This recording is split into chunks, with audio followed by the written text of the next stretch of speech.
Welcome to Migration Scholar Collaborative Talks. My name is Elliott Young, and I am joined by Yael Schacher, Deputy Director for the Americas and Europe at Refugees International, and Laura Briggs, who is Professor of Women, Gender, and Sexuality Studies at the University of Massachusetts, and the author of the recent book, Taking Children, A History of American Terror.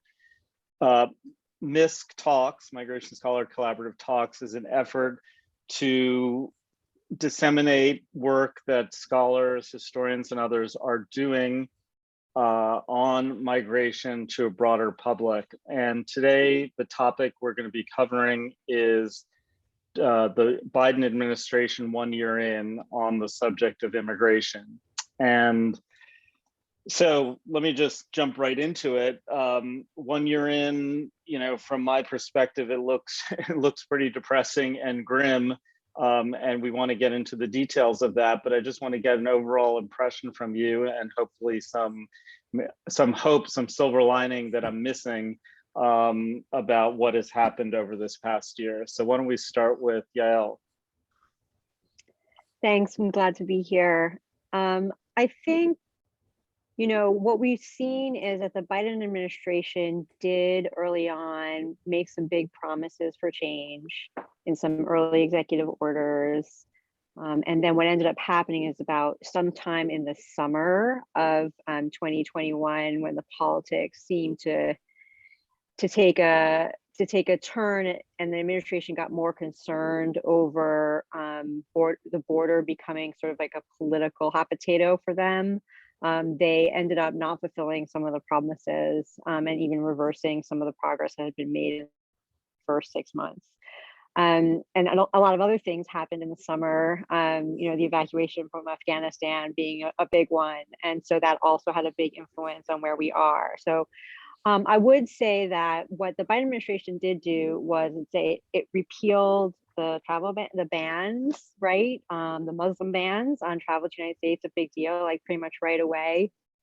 It started unwinding the first Remain in Mexico policy and let about 13,000 people who had been returned to Mexico under the Trump administration actually into the United States to pursue their asylum hearings in the first 6 months of 2021. So started doing that unwind.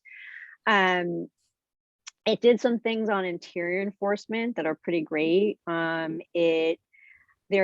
the Secretary Mayorkas from the Department of Homeland Security issued a lot of policy documents about how interior enforcement was supposed to be done under this administration, and basically barred workplace raids, for example, and actually it's trying to encourage undocumented workers who are abused in the workplace to come forward and offering them relief, as opposed to scaring people from coming forward by, let's say, sending ICE to a courthouse to arrest someone who's there because they're bringing charges against somebody. He's saying you cannot arrest people at courthouses, you cannot arrest people at schools, you cannot arrest people at hospitals when they try to get a vaccine, that kind of thing. So interior enforcement is actually way down. In other words, people sent by ICE who are arrested in the interior of the country to detention is way down under this administration than it was during the Trump administration. What happened, though, is that the difference between interior enforcement and border enforcement was actually reinstantiated. So Border Patrol sending people to ICE, the numbers are way up.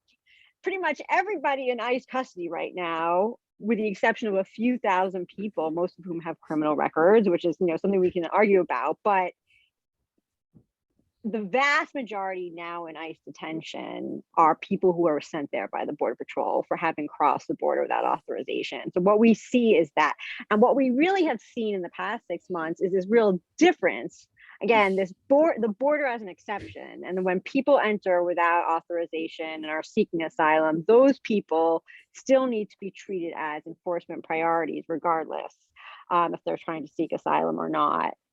And this gets me to some of the asylum things that have been reversed. MPP originally was wound down, this Remain in Mexico policy. Now it's restarted again. And in fact, the populations to whom it could be subject to have expanded. Title 42, perhaps the most, Title 42, which is a COVID-related border policy that is sort of using a public health justification to keep the border closed to asylum seekers and expel asylum seekers, who expel anybody without documents who comes to the border, and keep the ports closed to those people so they can't even apply at ports of entry. That's still in place. And in fact, the Biden administration just 2 weeks ago was in federal court in the District of Columbia fighting to keep that policy in place, and basically saying this border restriction, which really doesn't seem to be justified by public health at all, given the mitigations that we now have for COVID, needs to be kept in place, and really we can suspend asylum law for the foreseeable while this is in place. So we really have no access to asylum at the border that way. And now we have new people being enrolled in the Remain in Mexico program, mostly from the countries for whom the United States cannot expel to their home countries, meaning Cuba, Nicaragua, Venezuela, where the US doesn't really send deportation flights. So we're seeing, this ability to keep the border closed to most asylum seekers and use enforcement very strictly against those asylum seekers. And I guess the Haitian flights, the United States can expel people to Haiti, and in between September of 2021, when the incidents at Del Rio took place, till about a week ago, the United States had expelled about 16,000 Haitians to Haiti through these expulsion flights without giving them any access to proceedings, asylum screenings, and basically keeping them in congregate care, like congregate facilities, on planes for several days, that is presumably the justification for the Title 42 order, that it's not safe to process asylum seekers because you have to hold them in congregate care facilities where COVID will spread. Well, that's still happening, and people are being expelled to Haiti. So that's, they're expelling toddlers, families. I mean, lots of children are being expelled. And so that's really unfortunate.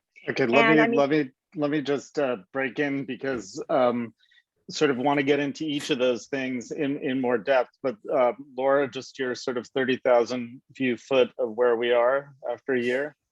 Well, I'm really grateful to Yael for saying some of the optimistic things, because what I'm feeling is really, really discouraged. Because while immigration and refugee organizations and activists, including folks in the Black Lives Matter ecosystem, have been heroic in continuing to press, both, in social media and in policy circles, on immigration issues. There's also been a vast demobilization. So if it had been the Biden administration that had passed something like the Muslim ban, I am skeptical that we could have turned out thousands of people at the airports, because we have this sort of bilateral approach to politics in the U.S., in which it's all run through electoral politics in one way or another. So when there's a Democrat in the president's office, it's much harder to mobilize people. And so the kinds of things that were shocking in the Trump administration, Title 42 enforcement, which many people characterized as Trump getting his wall, right? As the kind of wholesale ban on the entry of immigrants and refugees has continued under the Biden administration, in spite of objections from the CDC, objections from the public health establishment in general. And in fact, many, many Congress people have objected to it. And of course, the Biden administration continues to challenge in court the migrant protection protocols, so-called, the Remain in Mexico policy. But nevertheless, we're seeing Remain in Mexico ramp up. And so the kinds of things like Remain in Mexico that put children in tent cities in Mexico are in force again. And, you know, you could even say that while the zero tolerance policy that people turned out against in massive numbers, the separation of children at the border was so shocking under the Trump administration, the ultimate effect of banning most adults from entry under Title 42 while allowing many children under who are not banned through Title 42 enforcement is in effect to separate families from and relatives from their children all over again. And so one of the things that really strikes me is the continuities between the Trump administration, the Biden administration. And we've seen such a sharp change in US refugee policy since the 1990s that it's very, very hard to say that we're in any way in compliance with either US or international law with respect to refugees. Or more bluntly, you know, as we just lived through Holocaust Remembrance Day, just lived through the banning by the Texas School Board of Mouse and the reinvigoration of a conversation about the Holocaust and its aftermath. It might bear remembering that part of the aftermath of the Holocaust was international law that it allowed the admission of refugees under the international asylum system, and to notice how vastly out of compliance the United States is. So I want to just sort of clarify a point. So when unaccompanied minors come in, they are not subject to the Title 42, as I understand it. What happens when a family comes? Are the children allowed in and the parents not? Do you know what happens with them? I'll turn that out. Yael, can you help us? Sure. Yeah. So families are not separated when a parent comes with a child or a minor child, you know, together. They're either all allowed to stay or they all have to go. So not all families are being admitted. Like in fact, you know, many families are not. Although if you look at the numbers, you know, Mexico kind of put a limit on how many families it would take back, essentially, especially in Tamaulipas, the area of Texas across from Brownsville and the Rio Grande Valley. And so there's just a limit. Many families from Central America who are entering there were actually, with young children, were allowed to actually stay. Were not summarily expelled, although the Biden administration did do lateral flights, sending some of those families over to El Paso and then expelling them over there. So they sort of got around some of the Mexican restrictions on expulsion. But the short answer is that many families with young children were expelled to Haiti or to Mexico or otherwise, and some were let in if the expulsion was not possible. So were there some family separations, especially of adult children from their parents? Absolutely, I'm sure. Of, you know, non-parental guardians with children, of course, that's always a problem, the way we define family, right? And perhaps of some parents who thought that they worried that they would be expelled as a family, so sent their children on their own, Right. knowing that the children would not be expelled. So did it lead in ways to separation of families? Yes. Was it done in the way that the Trump administration separated families? No. Right. But yes, is there a continuity in the separations? Yes. So I want to talk about the Haitian expulsions in Del Rio and the images that we all remember from Del Rio. And also note that one of our MiSC members, Alicia Schmidt Camacho, wrote a great piece in the New Yorker a couple of weeks ago about that. And a lot of what those images invoked for people were slave patrols.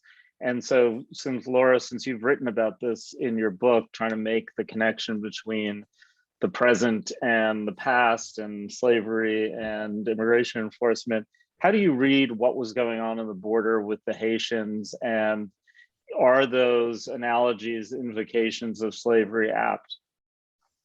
Well, I think they are. I think that there are all sorts of ways in which we could think about continuities with slavery. For example, a labor system that relies on some people's labor not being fairly compensated or not being compensated at all. But to me, the most direct connection is the imagination in the 19th century that what would happen to in the aftermath of abolition was that people would be deported, that formerly enslaved African descended people would be deported and that they would not be citizens. And so this apparatus of citizenship, detention, chasing people down, and expulsion is straight out of the political imaginary of slavery. And there's a reason why people looked at those images and saw the history of enslavement. That's where it came from. Yeah, and Yael, there's some theories, maybe conspiracy theories, that say, you know, the administration should have been aware that this influx of Haitians was coming. People had talked about people moving up through Mexico, and that this kind of idea that they were caught off guard was actually designed to create this idea of a crisis, which the media, you know, buys into all the time, the crisis at the border, which then justifies further enforcement. What is your read on the administration response? In other words, do you think they should have known? Did they know? I think they did know that there had been some knowledge of, first of all, the numbers were going up before Del Rio, and Haitians, it's sort of known about Haitian migrants, and it's true that they usually move when they think it's very hard for Haitians to move in Mexico because Mexico makes it quite difficult for them to move northward. But they use the Mexican Independence Day, I believe it was, to sort of get north. I mean, there are ways that it could have been anticipated. This movement could have been anticipated by the government. And we do know that the government did know, was tracking rise in Haitians at the border, and they were not preparing for that. And they could have done more. I think the intent with the expulsions then and now and continued. So again, I think it's important that we focus on the images from Del Rio, but actually, you know, what I worry a little bit about is that, like, that happened, people thought, oh, that was so egregious, but you know, the flight, more and more people kept being expelled through December. I mean, the numbers kept going up and up and up. They actually expelled many more people after Del Rio than during it. They let some people, because of the immediate response to those images, they slowed down the expulsion and let some people in. And then as Haitians continued to come to the border, they started expelling more and more people in December and January. We really ratcheted up the flights. In fact, they paused the flights a little bit in November to try to, like, get the media to stop paying attention. So there's that. But I think the point of the flights and the expulsions is deterrence. It's to send a message to Haitians not to come. So, like, the message is, you know, look what's going to happen to you if you come to the border. Just wait in Mexico, please. Like, don't come. Like, wait in Tijuana. Wait in other places in Mexico. Don't try to cross the border, because if you do, we're going to make a big look what, we're going to send you right home. So I think that the optics of it, from my mind, from the Biden administration, is, I don't think they're interested in raising the specter of slavery. That they are is true. I think what they're interested in from a policy perspective is sending a deterrent message to Haitians about, to from their mind, to prevent people from migrating and seeking their right to seek asylum in the United States. So I think that was the goal, and that continues to be the goal of Title 42 and the policy with Haitians and for other folks. So go ahead, Laura. Yeah.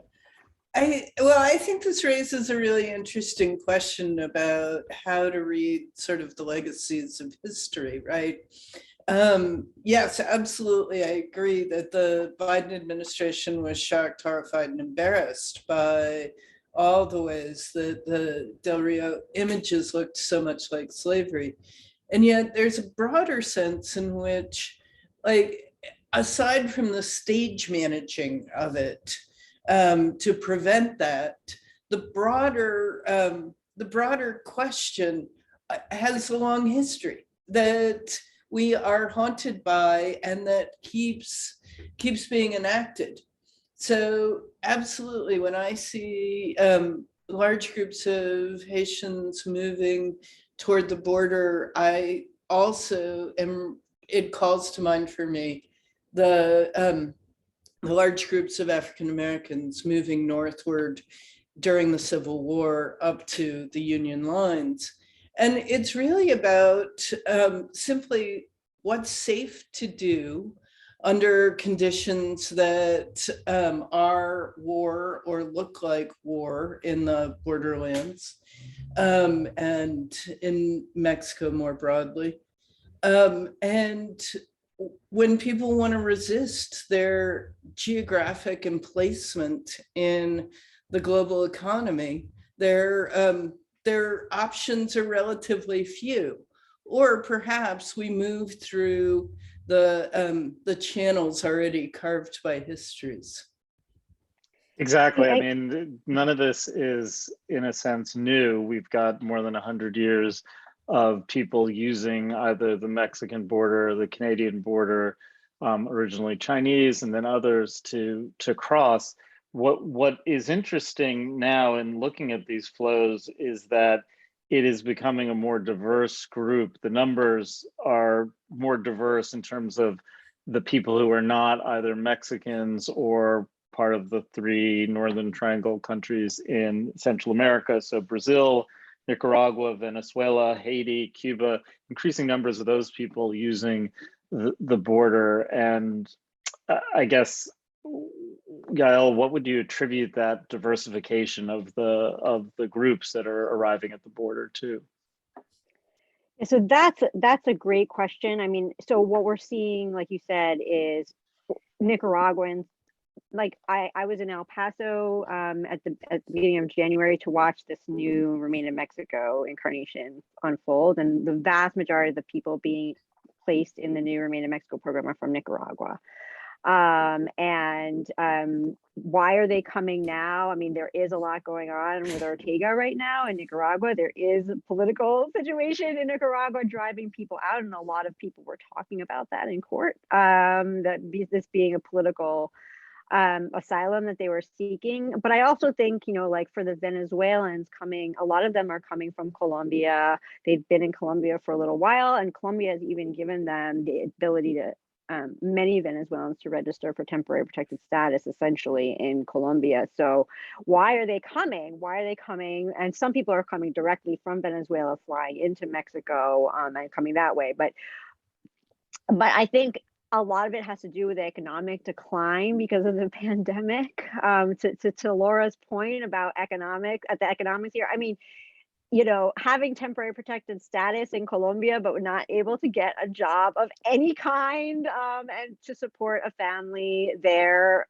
it makes that protection relatively meaningless. So to want to basically improve their situation, for Haitians, it's very clear that the Chilean government's conservative turn in 2018 limited their access to certain types of visas and regularization. Racism was on the rise in Chile, leading many Haitians to move northward to the United States. So there were push factors from the countries that they were staying with. Plus, I think the economy of the Latin American countries have really suffered under COVID over the pandemic. I mean, I don't think that can be underestimated at all. And then movement restrictions were lifted, and people who were bottled up for a lot of the pandemic were able to move. And there was this view that Biden was going to be, whether, you know, it has not proven the case, but there was this view that Biden was going to be more open about allowing people to apply for asylum than Trump. So combine all those factors together, and I think you see a rise in people coming from other places. If I could just go back to one thing that Laura said about sort of the legacy of refugee law after World War II and how we're seeing this like steady erosion of the norms that developed at that time. I think one of the most interesting things for me about the Biden administration is how it's doing almost everything it can to seem sort of humanitarian vis-a-vis people seeking asylum or from Afghanistan, but not using the standards that were created after World War II. So they'll use like vulnerability exemptions to let like a small handful of people in, but they're basic, or they'll parole Afghans in rather than giving them permanent refugee status. It does seem like there's this effort to sort of move away from that legal standard or that more capacious standard towards these more discretionary, like we'll define vulnerable, we'll pick out a handful of people we think are worthy of coming in, but it won't really be tied to that standard in any real form. And on the other hand, what's complicated about this is on the other hand, on the left and people like me, I mean, I sort of believe that the refugee standard that we developed after World War II leaves many people out. So on the one hand, many people coming from the Western Hemisphere wouldn't meet that standard. So we need it to be broadened. On the other hand, the Biden administration is moving towards a more narrow one that's even narrower and more discretionary, more vulnerable. So we're in two ways, that standard is really not up to the challenge today. On the one hand, not even the refugee standard after World War II is being maintained. On the other hand, we need more capacious protections available to people who can't meet it. So you really see sort of like a withering away of that, of the meaning of what it means to be, to be worthy of asylum or to be worthy of protection in many different ways.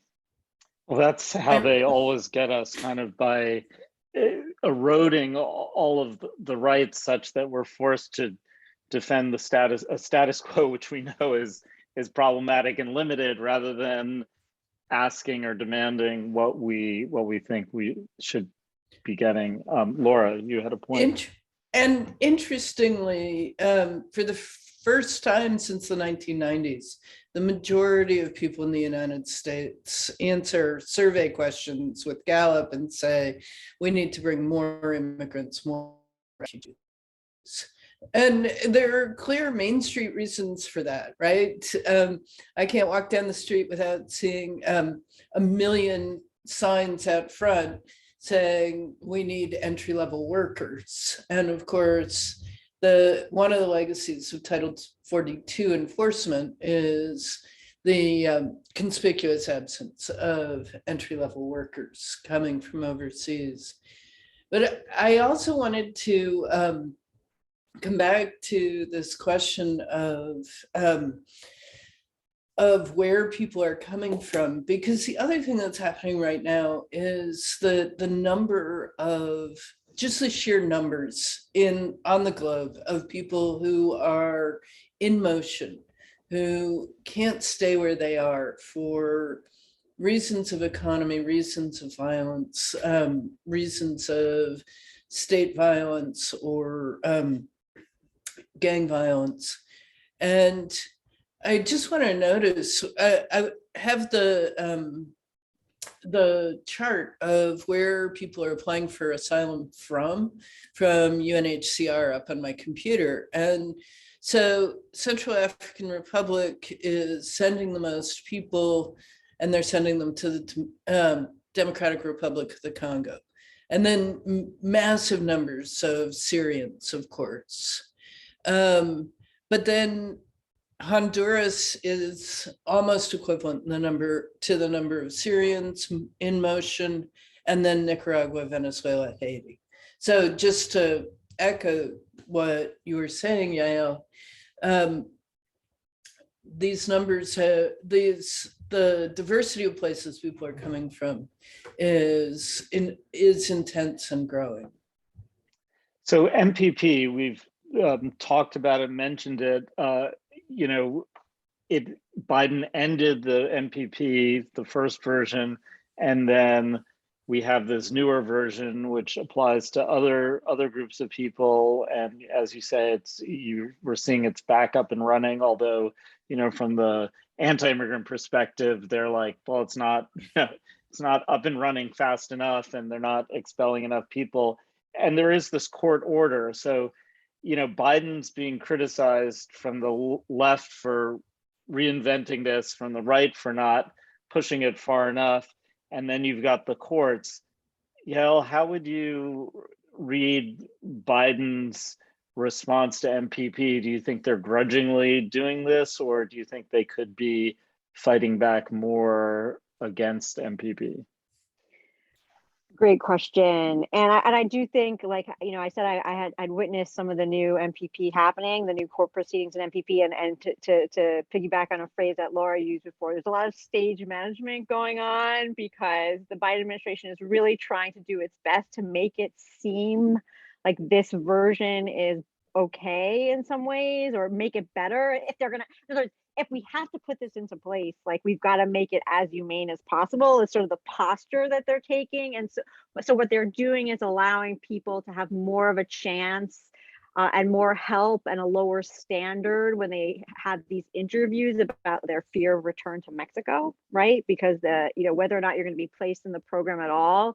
Unfortunately, again, the standard is still too high because most of the people in the program have transited quickly through Mexico and don't have evidence to prove that Mexico is where they fear returning. It's their home countries they fear returning. So you put people in these, you're giving all these due process assurances for people for these interviews that they'll probably fail anyway and still be kept in the program. But those interviews have nothing to do with the merits of their actual asylum claim, like why they left their home country. So we're in this like world of, like, I guess, legal fictions and phantom norms and stuff going on about, you know, how this is playing out. But in terms of so that's how it's playing out in El Paso, like what I saw. But in terms of people put into it. But in terms of the Biden administration's posture in court, in federal court, kind of defending these policies, first of all, I do want to recognize that the Biden, this is not the only lawsuit that the Biden administration has, like, to deal with. They got sued on their attempt to do a deportation moratorium. They got sued on their enforcement priorities. They're now being sued over the Central American Minors Program. I mean, they're just, it's Stephen Miller, literally Stephen Miller's law firm, suing the Biden administration to keep some of these Trump policies in place, and they have to deal with it. That doesn't excuse the posture that the Biden administration is taking, for example, in this particular case on Remain in Mexico. So the Ninth Circuit during the Trump administration, so the court in California during the Trump administration, initially ruled, when the ACLU and others brought the first case challenging Remain in Mexico back in 2019, the Ninth Circuit ruled that the Remain in Mexico, the idea that you can return asylum seekers from who are non-Mexican to Mexico to wait for their hearings, violated the statute. The statute, and violated the non-refoulement provision that you can't send people back to harm in Mexico. For two reasons, the program was illegal. Through all the stage management, the Biden administration is trying to make it so that this incarnation of MPP does not violate non-refoulement, the second one of sending people to harm back in Mexico for reasons I described earlier. But the first argument of the Ninth Circuit, that Remain in Mexico is actually unlawful under the statute. Like, there's no legal justification to return people to a contiguous territory. The Biden administration, in its appeal of the Texas suit to, like, put this back in place, is not raising that argument by the Ninth Circuit. It's saying that, nope, we have the authority under the statute to do this program if we wanted to. We just don't want to right now because we want to do something else with asylum. So the Biden administration could, I believe, be making a much more vigorous legal argument about why Remain in Mexico is illegal to the Supreme Court in its appeal of this Texas mandate to put the put the program back in place. And it's not. It's choosing to argue that basically the cost of the Remain in Mexico program outweighs the benefits of it. It's not saying that it's illegal, right? And that is a problem to me, because another administration, if the authority to use this program gets affirmed by the Supreme Court, yes, this is legal. You don't want to do it, it's discretionary. If you don't want to do it, you don't have to do it by an administration, but the program is legal. Another administration may say, well, we have the authority to do this and we're going to put it into place. So defending the discretionary authority to use this program under the statute is fundamentally a problem. And that is what is very disappointing to me about the Biden administration's posture. Yeah, and maybe they want to do that because if they did admit that it was illegal, then wouldn't Title 42 also be potentially illegal if you're sending people back to harm's way? You know, that would also, without giving them the due process rights, it might also raise those issues. So it's slightly different because they're basically claiming that under the CDC Title 42 order, no immigration law applies. So and the Remain in Mexico suit really relies on a reading of the immigration law for its legality.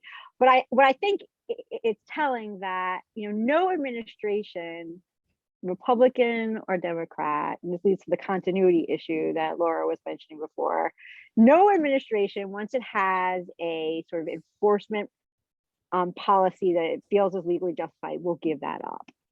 It is very hard. They've got enforcement power and they'll say we're humane administration, so we're going to be nice and we're not going to use that power, but they're not giving the power away. And that is a fundamental problem. And let me just say what we all know, which is it's not just that the policy is illegal, it's also that it's just wrong.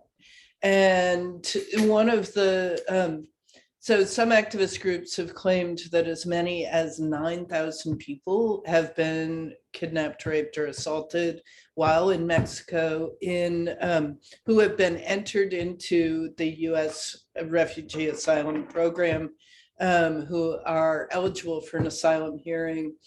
And the Washington Post, and it matters that it was Washington Post because inside the Beltway stuff about what US policymakers see, the Washington Post ran an article in 2019 showing that literally people on their way to their hearing, their asylum hearing, were being kidnapped, and that they were losing, and that they were then subject to expulsion orders because they had missed their hearing.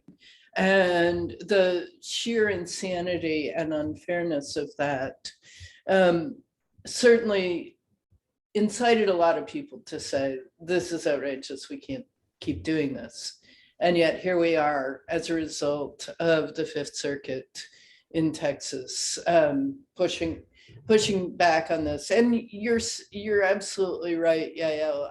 It seems to me that the Biden administration could certainly be doing more than it's doing legally to push back against this. I couldn't agree more about Laura's point that the morality here is the issue. I mean, even a lot of, like I said, a lot of these Nicaraguans who I saw in court could not prove that they would be targeted based on their religion, the 5 grounds of the Refugee Convention, personally targeted if they were returned to Mexico under the policy. But many of them had already been attacked by Mexican police. Many of them had been, extorted for money, by people in Mexico. So they've already experienced violence in Mexico. It's just not safe to send people back to Mexico right now. And so, the fact they can't meet some sort of standard, that is not really the moral issue, right? And the moral issue is that the policy is putting people in harm's way. And the Biden administration knows this, because it's all over the termination memo that the Biden administration said wrote to sort of get out of this policy initially that was not accepted by the Fifth Circuit, or not even looked at by the Fifth Circuit. But the Biden administration has come out and said, has admitted, has acknowledged these harms, these harms to people. And again, whether or not it meets the legal, technical, definition is really kind of, from a moral perspective, from an advocacy perspective, really besides the point. So in terms of other legal things the Biden administration could do in the summer of 2021, there was a decision by a Nevada district court judge, basically a case brought to challenge the constitutionality of the illegal reentry charge 1326, which a number of historians, including a bunch of MiSC members, are involved with. And that district court judge, basically ruled that yes, illegal reentry is based in racial animus and as a result is unconstitutional. Now, at that point, I guess Biden could have the choice to not appeal that decision. They did appeal it, so now it's in the Ninth Circuit. So there's a question there about like, which side is Biden really on in terms of that? Of course, your point that given that more than half of immigration cases are based on 1326, they clearly don't want to give up that power to use that particular charge. And then on the other side, we have the task force to reunite families, and the whole issue of reparations and compensation, which the Biden administration was engaged with and then stopped. So maybe Laura, you could start by, legally, how do you read what's going on? Well, it seems to me that it's so explicitly political. I can't even speak to the legality. It's, there was a question about, there was a piece on Fox News saying that that families who were separated were going to get financial compensation, and the Biden administration essentially after that walked away from the bargaining table, refused to engage any longer in the effort to have a legal settlement with the families who were separated under the Trump administration's zero tolerance policy. And so while the suit continues, it's not clear how that's gonna play out. The ACLU is continuing to prosecute it. But Biden ran on a platform that included reuniting families, which has not been completed, and providing compensation to families that were separated under zero tolerance. And to walk away from that sort of speaks to the extent to which I think for the Biden administration, these are just expendable, politically difficult issues that they're not going to commit to. And I'm a little shocked, actually. You would think I could get cynical enough to predict where American politics are going, but this seems pretty outrageous. Yeah, I agree with that. I also have not stopped being shocked by some of these reversals, because I had higher hopes from that initial first half of the year, about change. One other kind of small thing that has recently come up that relates to this, I said at the beginning of the talk, that Biden reversed the bans, the Muslim ban and the bans on visas from people, and a lot of people who applied for the diversity visas, through the diversity lottery, were barred from taking the visas that they actually were entitled to because of those bans. The Justice Action Center and others sued the Biden administration to allow the people who were barred from taking visas to which they received during the lottery, to allow those people to subsequently come to the United States, to basically retrieve the visas. Otherwise, they're going to be lost, because that's how the diversity lottery visa works. The Biden administration, they won. So that they won in court. The people who were denied their diversity lottery visas, because of the bans, were going to be allowed to retrieve those visas and come and immigrate to the United States. We're talking about less than 10,000 people coming from African countries, Muslim countries, because they were deprived of that right, of visas that they were entitled, right? They were given. the Biden administration is appealing. You know, why? Why would you spend the money to appeal that?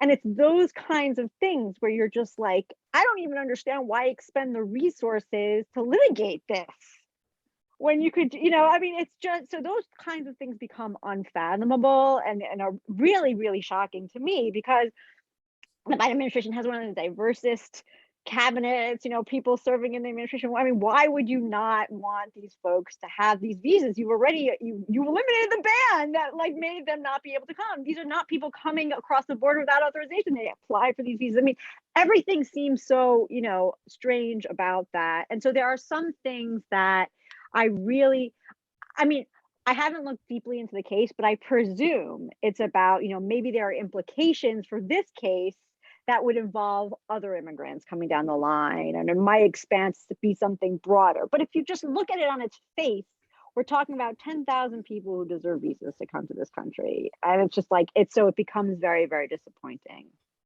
So let's talk about the Afghan refugees who did come in, and you talked about this kind of status where they're being paroled in, and it reminds me of kind of Haitians and Cubans in the 1980s who came in and they created that status as entrants so as to not actually give them asylum.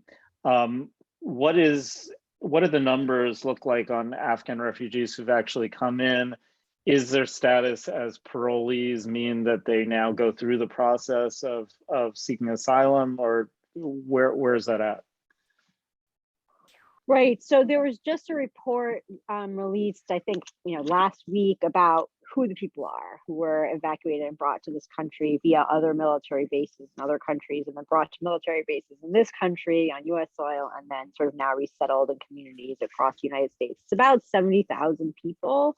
About half of them are, or a little less than half of them are people who applied or are eligible for special immigrant visas for having worked for the US government in the military, basically, as translators or other capacities.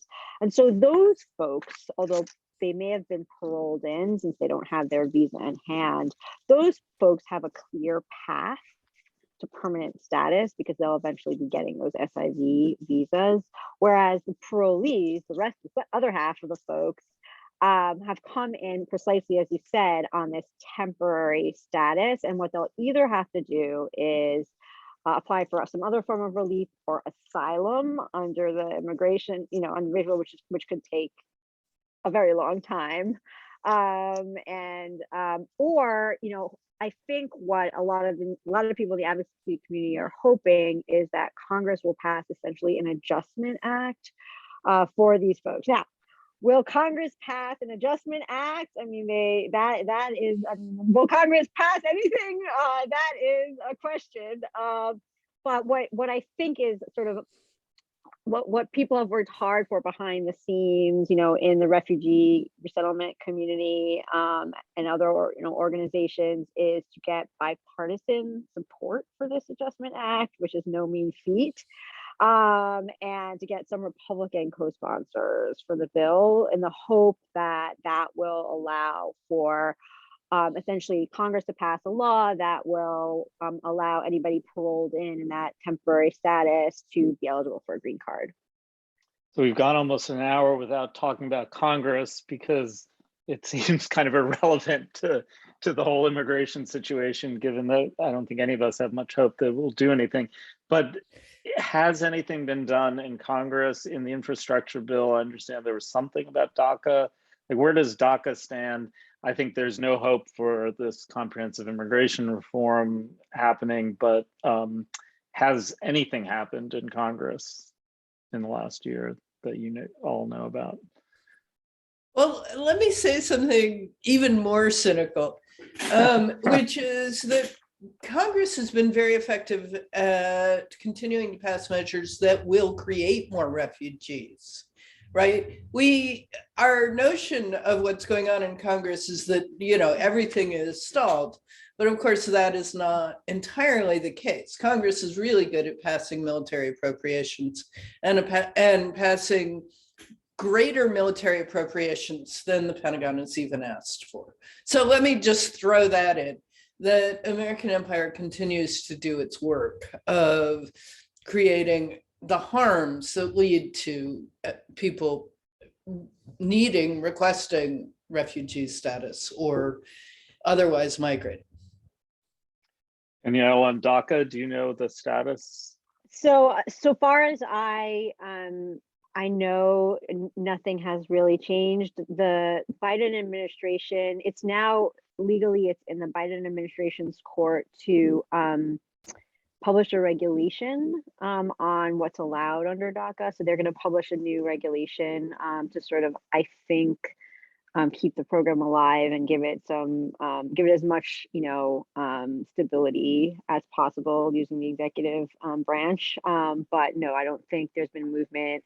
There's a lot of efforts, as you both know, to use the sort of budgetary process to pass essentially provisions that would enable longer parole for more people, or even regularization of different kinds through the budget amendments, essentially.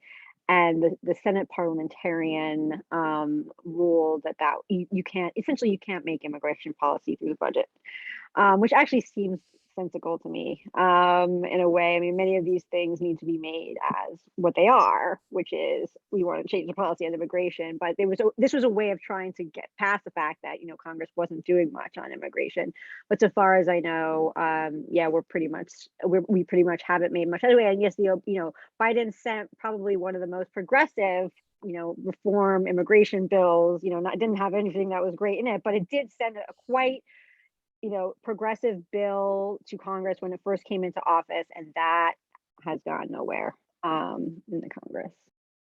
So one of the things that I think the Biden administration obviously has to think about, and therefore we should be thinking about, is the electoral situation in this country. We're coming up on midterm elections. Laura made the point that in terms of opinion polls, increasing numbers of people are sympathetic towards immigrants.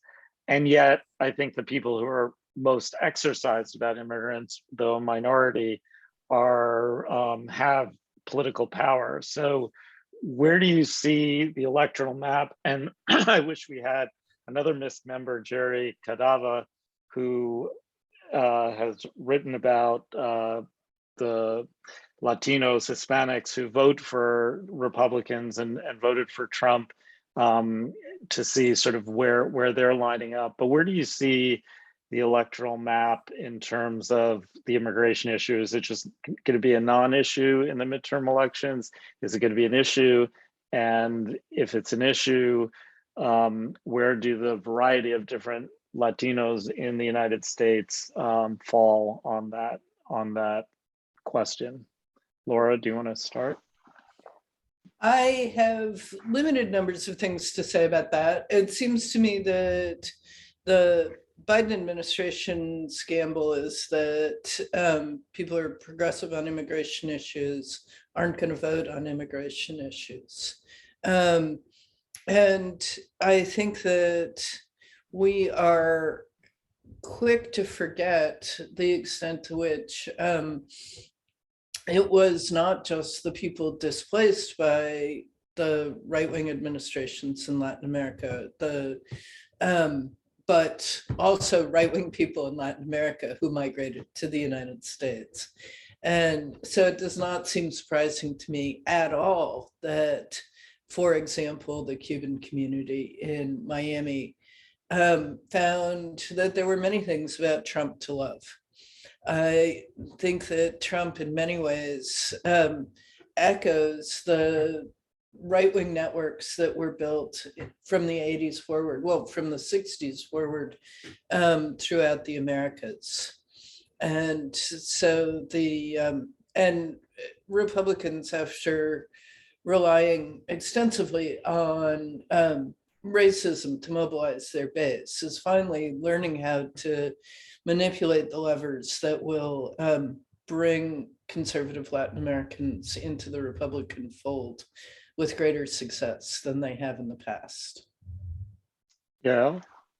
Yeah, again, I too I don't have a lot of expertise here, but just a few thoughts would be, I'm really worried about, even if Texas, for example, even if, Latino voters in Texas, in South Texas, weren't in favor of Trump, just for a second, let's put that aside, where Latinos in Texas fall on this pro-anti, like, I'm just worried about voter suppression. Like, I'm just worried that people can't vote. And so that is, and then Republicans have done so much to make it hard and to make it so that people they think are Democrats cannot vote, that is going to be a bigger issue actually, relative to this, like, I don't know. I would say bigger, but an important issue to take into account is, like, will we even know what the support is on this issue for Democrats, because they're not even able to make their political voice heard. It's really, really concerning.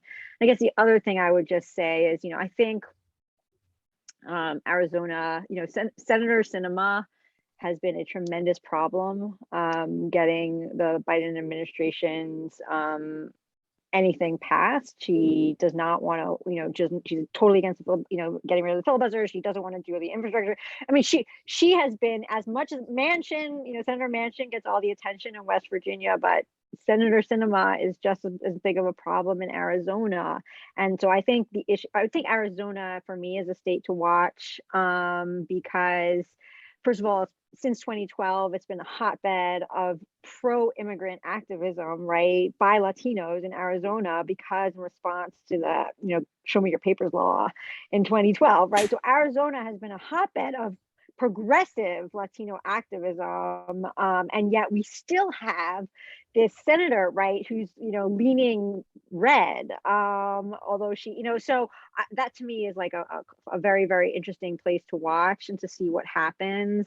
But again, like I said, I think the voter suppression worries me a lot, and I think it's hard to separate that from the issue of support for Biden. I do think the Biden administration, from what I can tell you, from being closer to Washington over the past few weeks, and also I just wanted to point out there's a very, very good article in New Yorker just this week, a profile done by Jonathan Blitzer of Andrea Flores, who comes from she's Mexican American. She comes from a border city. She worked at the National Security Council for the Biden administration on border issues during this past year, and has just left out of disillusionment with where things are going. And I do think that the border issue is going to be avoided like the plague. And the reason that immigration is not going to be raised up, as Laura said, as an issue for the Biden administration is because they conflate it with concerns about the border to their detriment. I mean, they can make it more complex, but make it more interesting. They can make the border more interesting, but they can make the whole immigration issue much more compelling to most Americans on the border, away from the border, whatever. And they're not going to do that because of this political fear about being perceived as weak on the border. And I mean, just this week, Mayorkas took a trip to the border, and the Border Patrol essentially rebelled against him. They turned their back to him. There is this feeling that the Biden administration is very, very scared of what that looks like. That looks like that the Border Patrol is opposed to the president, and the Border Patrol is opposed to the Department of Homeland Security. This weakness about the border, they're being perceived as too weak on the border, is going to derail any attempt to make immigration meaningful in the coming elections, I think. Yeah, and I'm afraid also with this whole imminent war situation, Ukraine and Russia, that hopefully the Biden administration doesn't see that as an opportunity to show its strength and in advance of the midterm elections, and we could avoid war there. That's actually really complicated, right? Because Breitbart keeps featuring Vladimir Putin saying things about abortion and trans kids and all these right-wing hot button Christian right issues. It's not clear how the Ukraine question will play for the Biden administration in relationship to this culture war stuff. Right. I wasn't thinking about that, but usually when the US gets involved in a war, there's some sense of rallying around, and they could count on sort of US militarism to to do that. So in just summing up, since we're all teachers here of one sort or another, what grade would you give Biden after 1 year, Laura? Oh, it's hard to give Biden a good grade. I feel massively disappointed in particularly his policies around immigration. So I give him a C- on migration. Yael? Oh wait, your volume. Sorry, was muted. I guess, having been watching I'm following very closely the Republican lawsuits against Biden, and having met some people in the administration, I'll be guilty of great inflation. But I'd probably give him like a B-, C+, B-, a little bit, like not good. No, not good at all. But I guess I'm a little bit wary of, I think he's also up against some pretty strong wins coming from the right too. Not doing as good a job as I hope pushing back against those. But I feel like I have to take that into account. Well, your students at Georgetown will be happy to hear that you're a grade inflator. I'm more cynical, I guess, and less sympathetic, giving him a D+. But instead of giving him a D+, maybe I would give him an incomplete and say, you need more time to work on this. Although, it's one of those situations where the student who takes incomplete, you have very little faith that they're actually going to finish the work that they have not yet done in their remaining time. I feel like incomplete's more generous than a B-. I know. I'm just postponing the inevitable failure in this regard. Anyway, well, Elliott, thank you for organizing us and for hosting this conversation. Well, thank you, Laura. Thank you, Yael. I would, happy to spend an hour of my weekends speaking with you all about these issues.